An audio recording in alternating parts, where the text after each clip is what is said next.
ನಮಸ್ಕಾರ.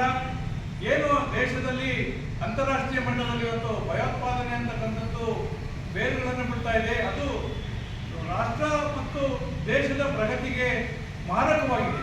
ಇವತ್ತು ನಾವು ಕೊಲ್ಲಬೇಕಾಗಿರೋದು ಕೇವಲ ಭಯೋತ್ಪಾದಕರನ್ನ ಭಯೋತ್ಪಾದನೆಯನ್ನೇ ಕೊಲ್ಲಬೇಕಾಗಿದೆ.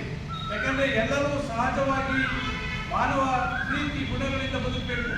ಈ ದೇಶದಲ್ಲಿ ಬುದ್ಧ ಹುಟ್ಟಿದ್ದಾನೆ, ಬಸವ ಹುಟ್ಟಿದ್ದಾನೆ, ಗಾಂಧಿ ಹುಟ್ಟಿದ್ದಾನೆ. ಇಂತಹ ಶಾಂತಿಯ ನಾಡಿನಲ್ಲಿ ರಕ್ತದ ಓಕಳಿ ಹರಿಸುವ ಮೂಲಕ ಜನಸಾಮಾನ್ಯರಿಗೆ ಬದುಕುವ ನಂಬಿಕೆಯನ್ನು ಕಳೆದುಕೊಳ್ಳತಕ್ಕಂಥ ಇಂಥ ಭಯೋತ್ಪಾದನೆಗಳನ್ನ ವಿಶ್ವದ ಎಲ್ಲ ದೇಶಗಳು ಒಗ್ಗಟ್ಟಿನಿಂದ ಮೂಲೋತ್ಪಾದನೆ ಮಾಡಬೇಕಾಗುತ್ತೆ.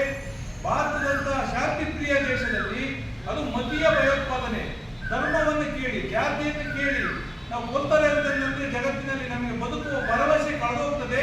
ಜಗತ್ತು ಇವತ್ತು ಆಧುನಿಕ ಕಾಲಕ್ಕೆ ತೆರೆದುಕೊಳ್ಳುವಂತ ಸನ್ನಿವೇಶದಲ್ಲಿ ಆದರೆ ಧರ್ಮದ ಆಧಾರದ ಮೇಲೆ ಕೊಂತಕ್ಕಂಥದ್ದು ನಿಲ್ಲಬೇಕು. ಈ ಮುಖಾಂತರ ಜಗತ್ತಿನಲ್ಲಿ ಶಾಂತಿ ಮಾಡಬೇಕು. ಇದಕ್ಕೆ ಇಡೀ ದೇಶದ ಜನರ ಒಗ್ಗಟ್ಟಿನಿಂದ ಆ ನೊಂದವರ ಪರವಾಗಿ 26 ಜನ ಹತ್ಯೆಯಾದ ಕುಟುಂಬದ ಪರವಾಗಿ ನಾವೆಲ್ಲ ಇರ್ತೀವಿ. ದೇಶದಲ್ಲಿ ಶಾಂತಿ ನೆಲೆಸಬೇಕು, ಭಯೋತ್ಪಾದನೆ ಮೂಲೋತ್ಪಾದನೆ ಆಗಬೇಕು ಅಂತೇಳಿ ಈ ಮುಖಾಂತರ ನಾವು ಒತ್ತಾಯ ಮಾಡ್ತಾ ಇದೀವಿ.